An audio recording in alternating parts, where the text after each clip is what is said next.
Nous resterons unis, tous ensemble, jusqu'à la victoire de la révolution citoyenne. Mientras más se avanza hacia el sur, los hechos anuncian la llegada del progreso. Aquí las carreteras ya tienen 6 carriles.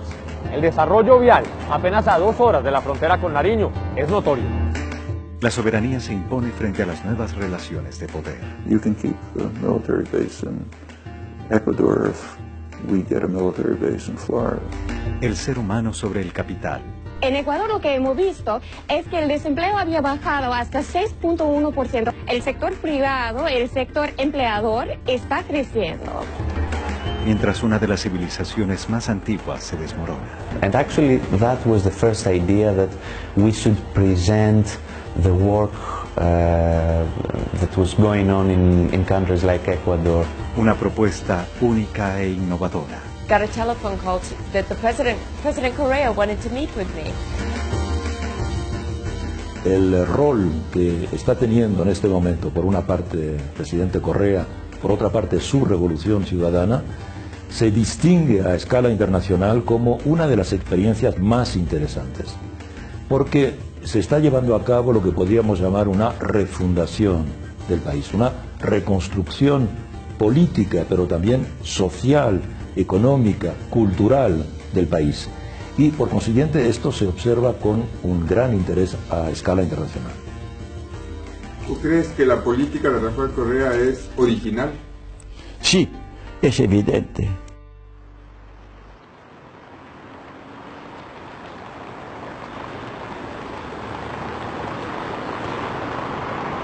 Llegar a la Ciudad de México es comparecer a una de las culturas más ricas del mundo.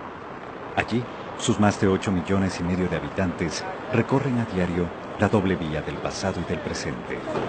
En medio de la velocidad y de los contrastes propios de las grandes urbes, opera la Consulta Mitofsky, la empresa mexicana líder en investigación pública y una de las más respetadas a nivel internacional. Sus trabajos son tan variados como profundos. El índice de desempeño de los presidentes del mundo fue uno de sus temas recientes y que acaparó la atención de millones de ciudadanos de todas las naciones. Primero, tendríamos que ver la historia de Ecuador. La historia de Ecuador es una historia de presidentes efímeros, presidentes que iban y caían, y cuando entraba alguien prácticamente la apuesta era cuánto iba a durar. Entonces era una sucesión de fracasos de gobierno, llamarlos de alguna manera. De repente, cuando entra él en un rompimiento de un sistema político, le llamaría yo así porque sí llega, simplemente te diría, en un año el presidente anterior traía 21% de aprobación y él lo triplica a 71% por su sola llegada. La crisis mundial del 2008 no afectó la credibilidad de un presidente tenaz que tomó medidas sociales y económicas acertadas y aceptadas en el electorado, con el que desarrolló una inédita relación de lealtad. 5 años después de electo, según la Consulta Mitofsky, su evaluación positiva es del 81%, la más alta de los mandatarios de América, sobrepasando a presidentes como Barack Obama de Estados Unidos y Stephen Harper de Canadá. Yo creo que los niveles de aprobación de hoy tienen que ver con, digamos, un reconocimiento a que ha hecho mejor papel que los anteriores mandatarios y que lo que él quiere es positivo. Atenas, Grecia. Caminar por las ruinas de una civilización que transformó al mundo estremece. Al igual que mirar cómo cientos de manifestantes no alcanzan a entender en qué momento su país se fue a la ruina. Grecia se desmorona y su origen es conocido. El sistema bancario privado promovió una serie de riesgosas facilidades para el acceso a un crédito desmedido, antitécnico e irresponsable. Los ciudadanos griegos cayeron ante ese espejismo provocado por una banca que no tuvo la regulación y el control adecuados, complicando un escenario crítico que ahora el gobierno quiere resolver, evitando cobrar y recuperar el dinero que prestó a la banca en problemas. Para ello, requiere de unos recursos económicos que busca hallar a costa del sacrificio ciudadano, incremento de impuestos, reducción de salarios y pensiones de jubilación, entre otros. Leonidas Batikioskis, documentalista griego, desvirtúa la versión oficial que señala a la sociedad civil como la responsable de los sucesos por no saber endeudarse. Endeudocracia evidencia la responsabilidad de la banca, su anuencia indiscriminada ante las recetas del Fondo Monetario Internacional. En este documental, Vatikiostis destaca la actitud de Ecuador frente al Fondo Monetario Internacional. We knew about the example, we knew about the audit commission that he created some years ago, so we started following information and try to find information about him. Το Ιράκ κατάφερε να διαγράψει ένα μεγάλο τμήμα του χρέους του με τις πλάτες μιας αυτοκρατορίας. Μια άλλη χώρα όμως αποφάσισε να σταθεί στα δικά της πόδια και να τα βάλει με το Διεθνές Νομισματικό Ταμείο και τους μεγάλους δανειστές της. Κατάφερε να αποδείξει ότι το χρέος της ήταν όχι μόνο απεχθές, αλλά παράνομο και αντισυνταγματικό. Καλώς ήρθατε στον Ισημερινό. Actually, I made a radio program about Rafael Correa and Ecuador and this audit commission, and it was the first time that so many people called and were asking for more information, journalists, even politicians, and actually that was the first idea that we should present the work that was going on in countries like Ecuador, especially with the audit commission.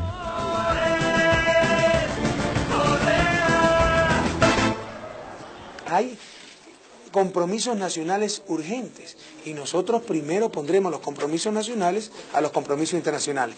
En buena hora, si podemos cumplir ambos, pero nuestras prioridades son muy claras. Primero la vida antes que la deuda.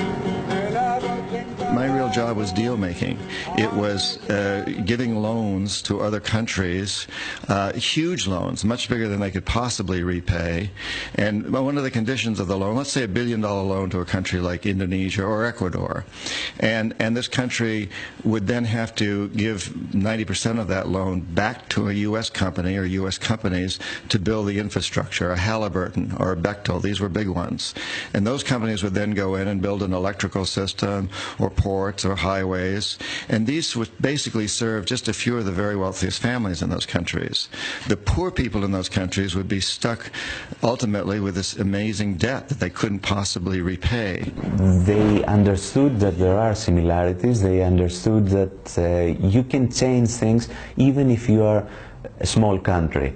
What the mainstream media was trying to say towards them is that, look, Ecuador, it has oil and it's a different situation, but I think that they understood that it's not about oil, it's not about resources, it's about political will to change things. Il faut aussi, dans l'économie faite par l'Équateur, compter les intérêts qu'il aurait fallu payer jusque 2012 ou 2030. Et si on prend tout en compte, c'était une économie de 7 000 millions, de plus de 7 000 millions de dollars pour l'Équateur. Donc une économie très importante pour le pays, ce qui a permis au gouvernement d'augmenter très fortement les dépenses d'éducation, de santé, pour la création d'emplois aussi, pour l'amélioration des infrastructures. Ecuador is no longer in sale, you know?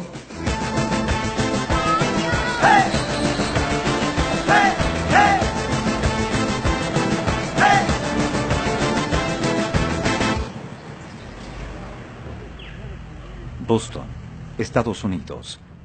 En el Instituto Tecnológico de Massachusetts, uno de los más importantes del mundo en la enseñanza de la ciencia y la tecnología, dicta clases Noam Chomsky. Este lingüista, filósofo y activista estadounidense es considerado como el más importante de los pensadores contemporáneos. Irreverente, crítico y estudioso de los sucesos políticos de América Latina, Chomsky destaca del proceso ecuatoriano la interesa para establecer un nuevo tipo de relaciones internacionales auténticas y soberanas. First of all, Washington doesn't like anything that's happening in South America, for very good reasons. South America has changed. In the last decade, for the first time in 500 years, South America has begun to move towards integration, degree of integration. Things like UNASUR, Mercosur, maybe someday a Bank of the South, the ALBA policies. They're moving towards some form of integration, and that's a prerequisite for independence. There isn't a single military base left, U.S. military base, And in fact, I think the last one was Manta in Ecuador. And Correa made a great statement, I thought. He said, you recall, he said, you can keep the military base in Ecuador if we get a military base in Florida. Como lo dije en su momento, si no hay ningún problema en tener una base norteamericana en Ecuador, perfecto. Podemos dar permiso para que instalen esa base, siempre y cuando nos den permiso para instalar una base militar ecuatoriana en Miami. Si no hay ningún problema, van a aceptar. Well, the fact that those views like that are being expressed and to some extent implemented is very significant. It's a major change in international affairs. Major change. Las elecciones francesas de este año tuvieron un candidato revelación proveniente del frente de izquierda. Jean-Luc Mélenchon puso en aprietos a la derecha de su país, alcanzando una importante votación. Finalmente, fueron los electores de Mélenchon, jóvenes en su mayoría, quienes permitieron al socialista François Hollande pasar a la segunda vuelta. Esto en medio de una Europa convulsionada por una fuerte crisis económica. Mélenchon, admirador del proceso político ecuatoriano, preconizó la revolución ciudadana en la patria de Napoleón Bonaparte. Nous avons fait un travail extrêmement important avec mes proches, d'interrogation, de visites sur place et de rencontres pour bien comprendre les processus d'Amérique du Sud, les processus révolutionnaires, parce qu'ils avaient d'abord quelque chose d'absolument original, c'est que c'est la première vague progressiste et démocratique après la chute du mur de Berlin. L'inéluctable révolution citoyenne qui s'avance et qui commence par l'insurrection que nous allons mener dans les urnes avec nos bulletins de vote. En particulier celle de l'Équateur, où des processus politiques ont été très aboutis. Et donc, à ce titre, nous ont impressionnés et fait réfléchir. Par exemple, quelque chose qui peut paraître banal. Comment nommer la révolution à laquelle nous aspirons? Pour vous, c'est évident. Pour nous, non. Nous avons vécu des révolutions socialistes, des révolutions communistes. Comment faut-il nommer ce que nous voulons faire? Nous resterons unis, tous ensemble, jusqu'à la victoire de la révolution citoyenne, jusqu'à la victoire de la 6e République, tous ensemble, aujourd'hui, demain, résistance! Et donc nous avons emprunté à la doctrine équatorienne le concept de révolution citoyenne. On peut dire, mais ce n'est qu'un adjectif. Non, c'est beaucoup plus qu'un adjectif. C'est l'idée que l'acteur de l'histoire, c'est le citoyen, c'est-à-dire l'individu qui s'arrache à ses propres déterminations, à ses propres intérêts particuliers, pour penser l'intérêt général. C'est ce qui fait qu'il est citoyen. Il y a donc, dans citoyen, il y a l'idée de pouvoir et l'idée d'intérêt général. Voilà. Donc, le nouvel acteur historique et politique de la révolution au XXIe siècle, c'est le citoyen. De la même manière, la question de la constituante, qui a joué un rôle absolument central dans la stratégie de Rafael Correa, nous a fait réfléchir parce qu'il a été plus loin que d'autres. C'est-à-dire qu'il a opposé l'idée de constituante à l'idée de reconduction automatique des institutions existantes, n'est-ce pas? Puisqu'il se présente aux élections en disant si je suis élu, tout le monde s'en va et on fait une constituante. Hein. Donc personne dans l'univers entier n'a jamais fait une chose pareille, ça n'existe pas. La nueva constitución ecuatoriana ha permitido, en un marco legal adecuado, realizar cambios radicales en el manejo de la política pública. En Europa, estas decisiones tomadas a partir de la participación popular han convertido a Ecuador en un ejemplo exitoso.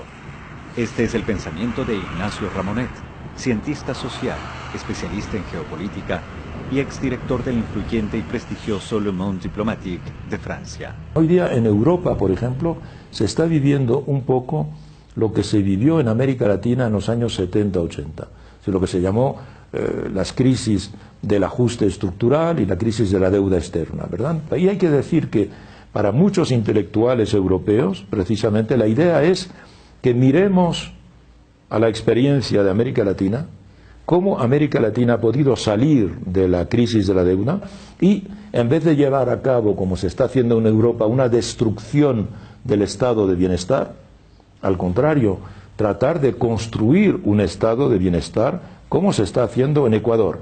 es decir, dándole pensiones a personas que no tenían pensiones, creando el salario mínimo y desarrollando el salario mínimo, multiplicando las políticas escolares de escuela gratuita, universidad gratuita, etcétera, políticas de salud. Todo eso se está desmantelando en este momento en Europa. Una nueva filosofía se consolida como método para analizar la crisis. El concepto del buen vivir, como una auténtica, nueva y soberana forma de pensar nuestras economías, tiene una alta valoración para filósofos contemporáneos como Edgar Morin, reconocido sociólogo, antropólogo e investigador, quien en su libro La vía para el futuro de la humanidad, una obra con más de 100.000 ejemplares vendidos en Francia, cita el concepto y al presidente Correa. Pienso cuando un país como Ecuador es un país que es multicultural, que tiene un conjunto de culturas diversas, indígenas y también que llega de la inmigración. La idea de hacer la simbiosis de las mejores cualidades de cada cultura para hacer una cultura nacional del bien vivir. Por ejemplo, yo y mi último libro sobre los asuntos políticos, yo tomo la idea del bien vivir del presidente de Corea para decir que nosotros también debemos orientar nuestra política con esta finalidad del bien vivir. Yo hice la integración personal para la Francia de esta idea y pensé que vale para todos los continentes, todas las naciones, y cada nación con sus especificidades, evidente. En Cotacachi, Ecuador, una pareja de estadounidenses, Susan y Ben Haskins, parece que encontraron algo parecido al buen vivir. Hace 35 años mantienen una publicación especializada en jubilados de su país, pero también de Canadá, Europa y Australia, llamada International Living. Con el tiempo se han dado cuenta que los jubilados no necesariamente buscan tener la mejor jubilación en términos monetarios, sino de bienestar. One thing I'd like to mention is that every year International Living does an index. It's called the Global Retirement Index, and we rank different countries in the world. We rank about 150 countries for the things I mentioned earlier: cost of living, healthcare, safety and security, infrastructure. And for the last 3 or 4 years, Ecuador has come out on top. This article, in fact, shows that this is from 2009 when Cuenca was named the #1 retirement destination in the world. Hace un año y medio, Mark y Connie Pumble, ciudadanos estadounidenses, viven en Cuenca. Tomaron esa decisión porque los costos en los que deben incurrir para su vida diaria son notablemente menores que en su país. For a variety of reasons, the medical, the climate, the rent is very affordable. We pay $200 for this place, and I don't think we could get a view like this for $200 in the United States. The insurance, the cost of medical care in the United States is very expensive. Here it's much more affordable. My insurance is with Social Security. So my insurance, medical insurance, is free. I think the changes are for the better in Ecuador. I think Ecuador is really doing a great job in listening to the needs of what the people want. But I think Rafael Correa is doing a good job. Well, we wouldn't be here if we didn't think that this was a wonderful place to be. We feel a responsibility for the people that we write for, who read our magazine. We want them to feel that they're going to a place where they're going to be safe, they're going to have a good quality of life now and long into the future. So we believe that Ecuador is that place. Hayati Ghosh, catalogada como una de las mejores economistas del mundo, es catedrática de la Universidad Jawaharlal Nehru de Nueva Delhi y editorialista del periódico inglés The Guardian. Allí publicó en enero pasado una columna en la que destaca el actual modelo económico-político de Ecuador. Un resumen de su artículo fue difundido por la red de noticias en tiempo real que se transmite por internet y se apoya en satélite y televisión por cable. Welcome to the Real News Network. I'm Paul Jay in Washington. One of the countries in Latin America that is not talked about very much, but perhaps and some people suggest it is, one of the more interesting models for development on the globe, and that's Ecuador. Very interesting. International Living magazine just selected Ecuador as the #1 place in the world to retire. Now joining us, and recently returned from Ecuador, now in New Delhi, is Jayati Ghosh. Jayati teaches economics at JNU in New Delhi. Thanks for joining us, Jayati. It's a pleasure.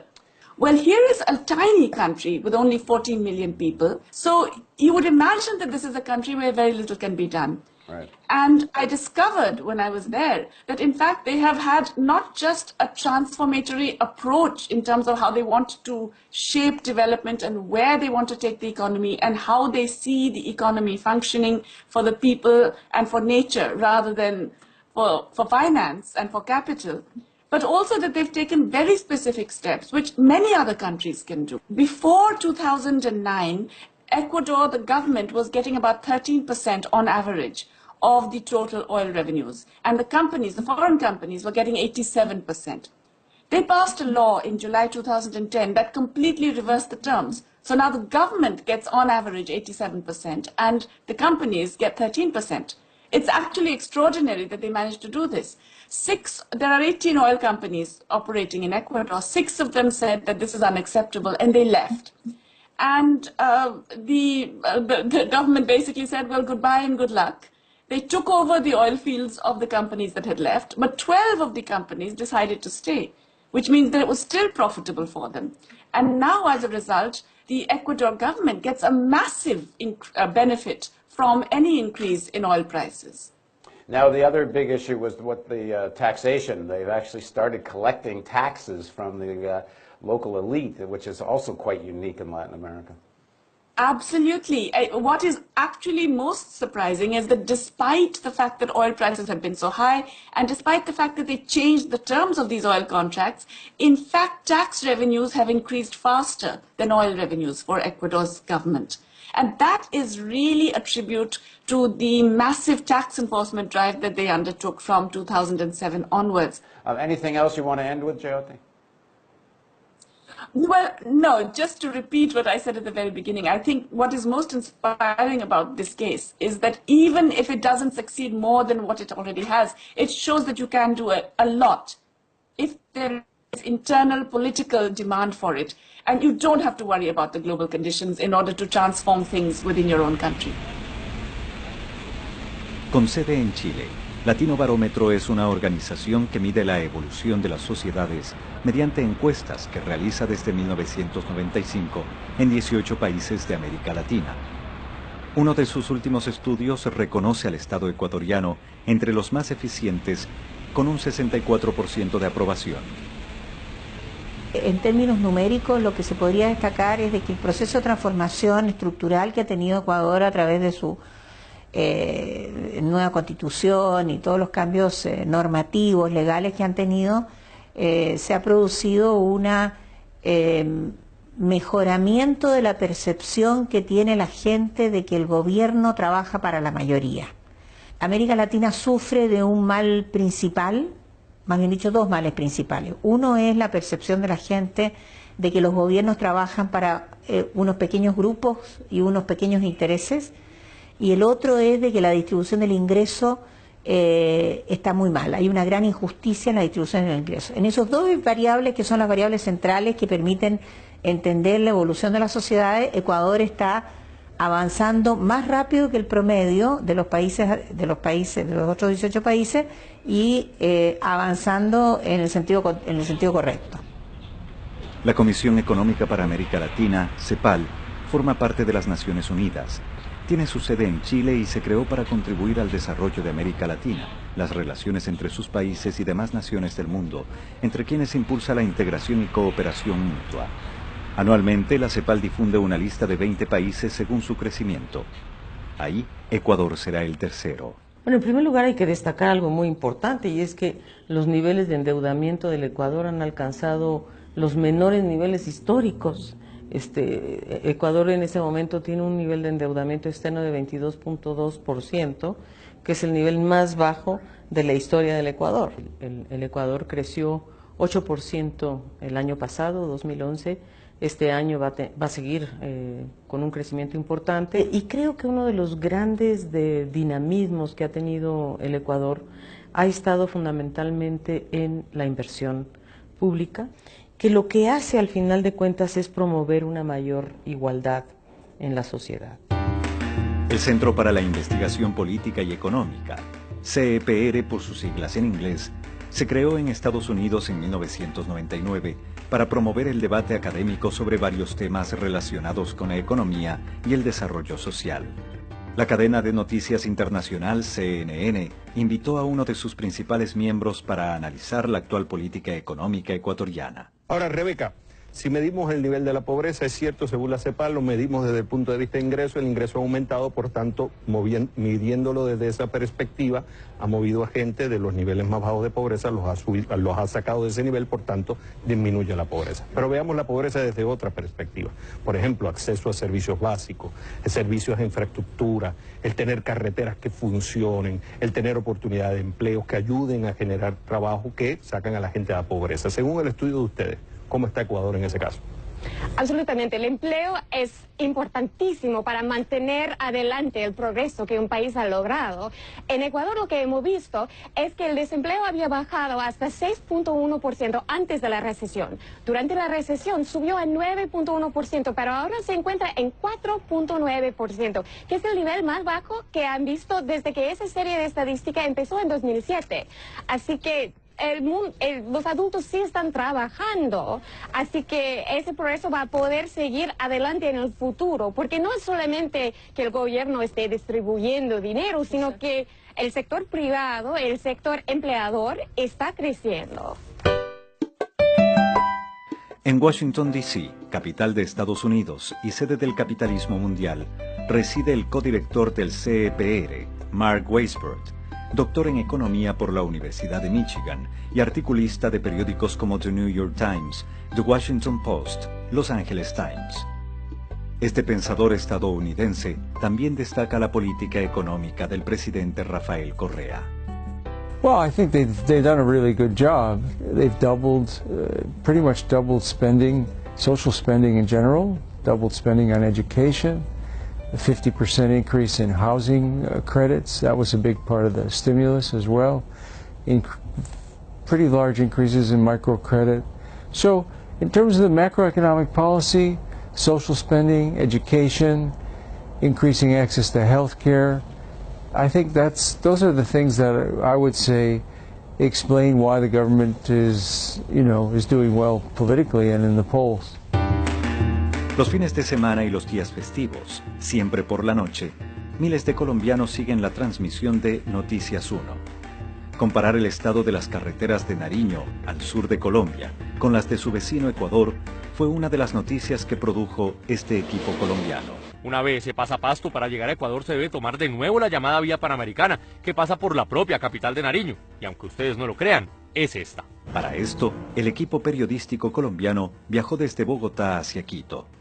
En ese objetivo, usó la vía panamericana, una de las más antiguas carreteras concebida hace 83 años para unir las Américas entre Alaska y Argentina. Poca velocidad y pasos totalmente destruidos. En Rumichaca, el viejo puente fronterizo despide los caminos de Nariño y nos adentra en Ecuador. Y en Tulcán, el primer pueblo ecuatoriano, ya se nota la diferencia. La carretera ya es del doble de ancho y mientras más se avanza hacia el sur, las vallas anuncian la llegada del progreso. El cambio se nota desde la calidad del asfalto y la profundidad de las cunetas. 2 horas más de camino nos situaron en Ibarra.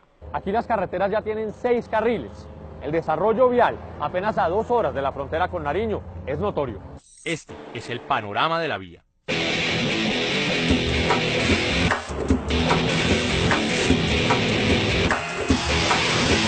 Para los ecuatorianos, un motivo de orgullo, sinónimo de descongestión y señal inequívoca de progreso. Se evidencia que el progreso sí puede llegar y sí puede existir. Cuando usted mira el desarrollo de la infraestructura que hay, por lo menos en carreteras, que fue de la que nosotros mismos fuimos testigos, sin lugar a dudas, pues usted se da cuenta que Ecuador nos lleva ventaja y Colombia se queda 30 años abajo, independientemente de razones políticas de cualquiera de los bandos de los que usted venga. Cuando usted ve eso, usted ve progreso. Y usted ve que realmente hay maneras de trabajar y hechos que mostrar cuando se trabaja. Cuando usted le muestra a la gente y le pone una carretera, usted no tiene cómo discutir ese progreso. En Madrid, España, tienen su sede dos instituciones de renombre internacional: la Secretaría General Iberoamericana y ONCE, Organización Nacional de Ciegos Españoles. Las máximas autoridades de ambas entidades destacan la iniciativa del gobierno ecuatoriano en el área de las discapacidades. La misión solidaria Manuela Espejo, liderada por la Vicepresidencia de la República, trasciende las fronteras y se convierte en un modelo a seguir. Creo que la misión solidaria Manuela Espejo, con este nuevo gobierno, lo que ha conseguido es algo muy importante, que es empezar la casa por los cimientos. Lo primero que necesitamos es saber cuántas personas con discapacidad tenemos, dónde están, quiénes son, qué situación tienen. Porque históricamente ha habido una creencia, y es que como las personas con discapacidad éramos invisibles, no existíamos. Esta misión sí que ha permitido tener un censo real de lo que hay y no disfrazar la realidad de este colectivo. Y creo que eso es algo muy importante y algo que es extrapolable a otros países, estar en igualdad de oportunidades con las personas que no tienen discapacidad. Yo creo que es una de las mejores muestras de solidaridad que uno puede encontrar hoy en América Latina y quizá en el mundo. Yo creo que es un estupendo esfuerzo. Yo he quedado muy impactado. Me parece que el mundo necesita hacerse cargo de las personas que desgraciadamente han tenido esta condición de discapacidad para incorporarlos a la sociedad. Es admirable, es un proyecto el proyecto más completo que yo he visto en esta materia, y me alegra mucho que esté funcionando con tanta dinámica y con tanto esfuerzo. Claramente aquí tenemos detrás a este héroe que es el vicepresidente, que ha asumido esto como un compromiso personal y le ha dado una fuerza que realmente es notable. Nueva York es la sede de la Asociación Estadounidense de Operadores Turísticos, para quienes Ecuador, por su diversidad y atributos culturales, se revela como uno de los mejores destinos a descubrir, antes incluso de México, Panamá, España y Nueva Zelanda.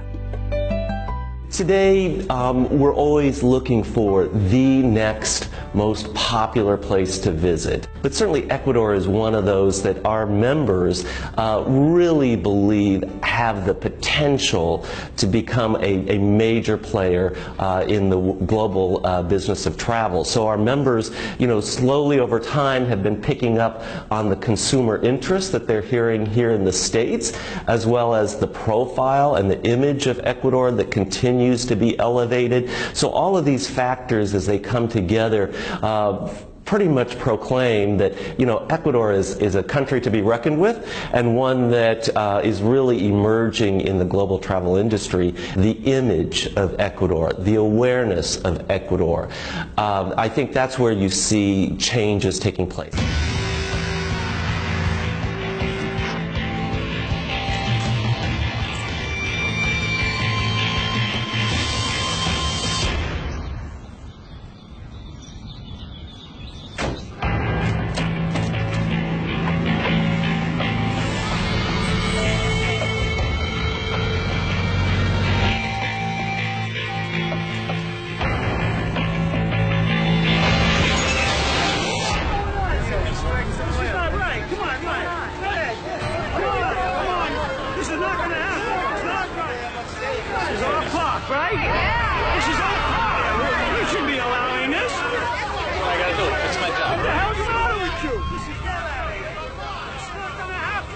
How does it make you feel when they pump oil in the park? I mean, I thought these parks were for the people. I mean, I bring my kids to this park. What about... No, you gotta talk to your representative. What's going on here? I don't have any power here. Are you kidding me with this? We're supposed to be planting trees. We're not supposed to be digging for oil in this park. But the thing is, they put this thing in a public park. This is totally unacceptable. You understand now, right? Is there anything we can do about this? They're entitled to. They have a permit. There's nothing we can do.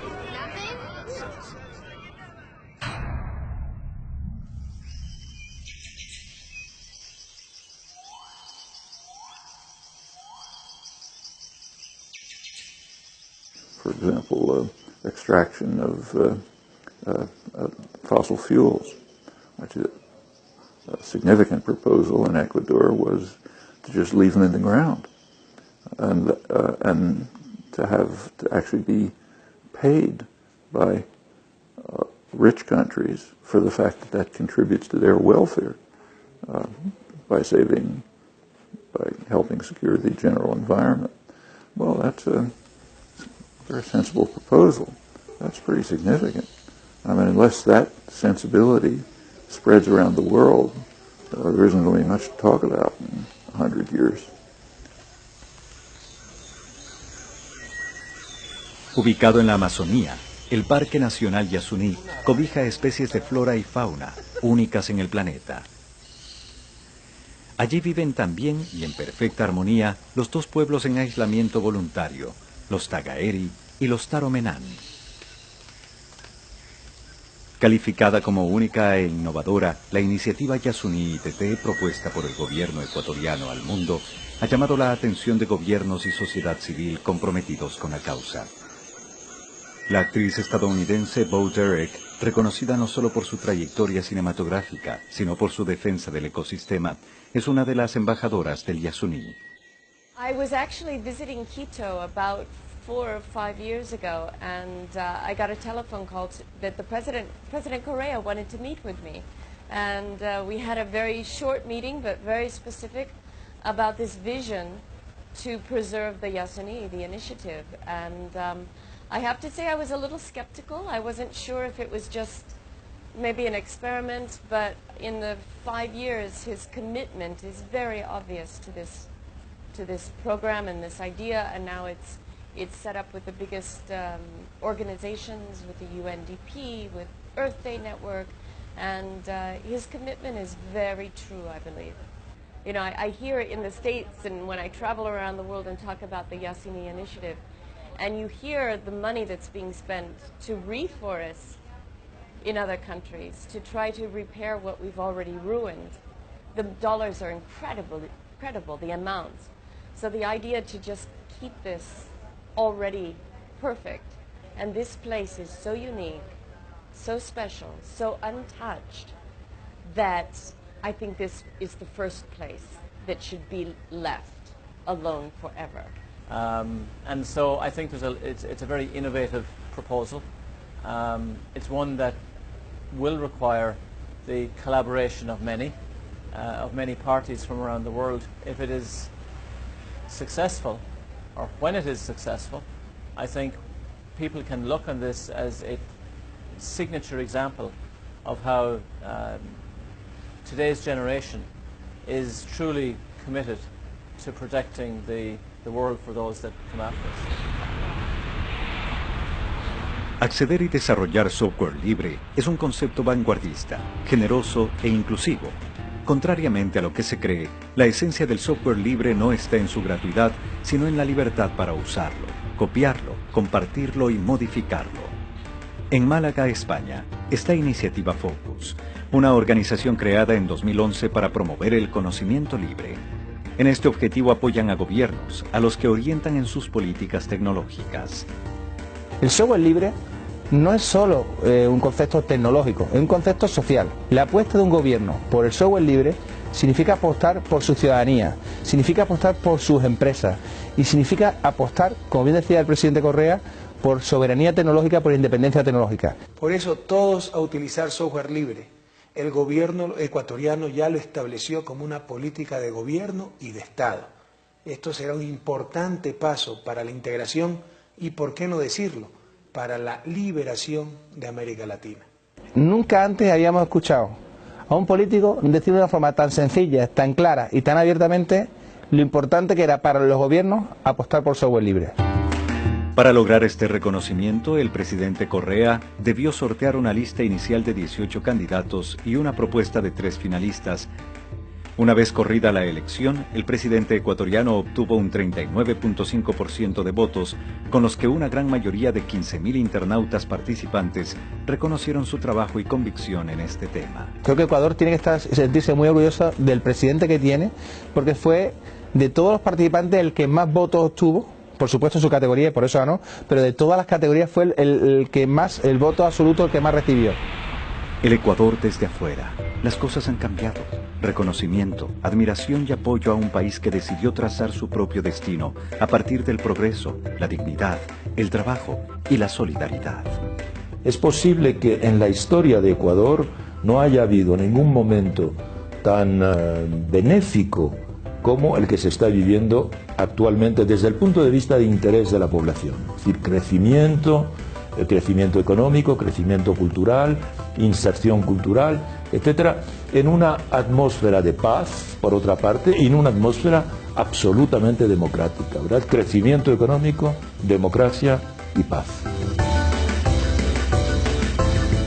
Over the last 5 years in Ecuador, and more generally over the last decade in the region, you have these alternatives to neoliberal thinking emerging through democratic elections. And you see success in terms of job creation, poverty reduction, raising quality of life, and the environment. Ecuador, I think, is a leader. And people need to understand this more and develop a better understanding of what Ecuador is achieving now and what they continue to achieve in the future. Et le modèle équatorien, en tout cas pour moi, Jean-Luc Mélenchon, a joué un grand rôle, sans doute plus important que ce que m'a inspiré la révolution vénézuélienne ou le processus argentin, que je connais bien, et parce que c'est un pays que j'aime beaucoup et auquel je suis personnellement lié de bien des manières. No, yo pienso que Ecuador empezó una revolución ciudadana tal vez un poco anticipada de un proceso de una revolución planetaria. Lo que estamos viviendo es un fenómeno global, donde los ciudadanos buscan de verdad valores fundamentales, vida digna, y no se rehén a estos modelos individualistas neoliberales. Tal vez la diferencia es que Ecuador empezó ese proceso con un poco de anticipación. Penso que es un tipo de presidente que cambió el modo común de hacer presidente de una nación. Pienso que él tiene una inspiración muy justa y una capacidad de innovación. Lo que yo conozco del presidente es muy positivo y para mí una inspiración. Yo diría que Ecuador está dando un ejemplo de una batalla total, en la que la dimensión ecológica, la dimensión social, la dimensión política, la dimensión económica y la dimensión mediática están absolutamente articulados en un proyecto que efectivamente es revolucionario, en el sentido de que se trata de poner a Ecuador de pie. Ha estado un poco de cabeza y ahora se trata de ponerlo de pie, y ponerlo de pie dándole precisamente a los ciudadanos la posibilidad por fin de acceder a una dignidad que merecen.